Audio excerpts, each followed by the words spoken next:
আসসালামু আলাইকুম ওরহমতুল্লাহি ওয়াবারকাতুহু। নবীজি সাল্লাল্লাহু আলাইহি ওয়াসাল্লাম মহিলাদেরকে চারটি কাজ করতে বলেছেন, চারটি আমল করতে বলেছেন।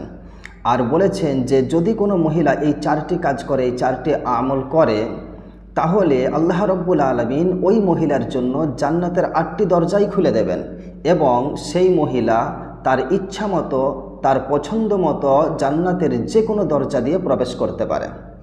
তো সেই চারটি কাজ হলো, 1 নম্বর হলো নিয়মিত সালাত আদায় করা, 5 ওয়াক্তের নামাজ আদায় করা, নামাজ পড়া। 2 নম্বর হলো রমজানে রোজা রাখা।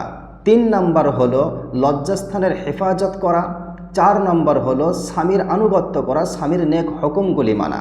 তো নবীজি বলেছেন যে এই 4 কাজ যদি কোনো মহিলা করে, তাহলে আল্লাহ রব্বুল আলামিন ওই মহিলা মারা যাওয়ার পর আল্লাহ রব্বুল আলামিন ওই মহিলার জন্য জান্নাতের 8টি দরজাই খুলে দেবেন এবং সেই মহিলা তার ইচ্ছা মতো, তার পছন্দ মতো যে কোনো একটা দরজা দিয়ে জান্নাতে সে প্রবেশ করবে। সুবহানাল্লাহ।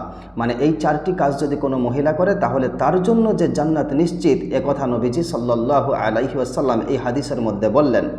তো আমি সমস্ত মহিলাদেরকে বলবো, যারা আমার এই ভিডিওটা দেখছেন, এই 4টি কাজ করুন আর জান্নাত কামিয়ে নিন। কারণ নবীজি সাল্লাল্লাহু আলাইহি ওয়াসাল্লাম যে কথা বলেছেন সেটা কোনোদিনই মিথ্যা হতে পারেনি।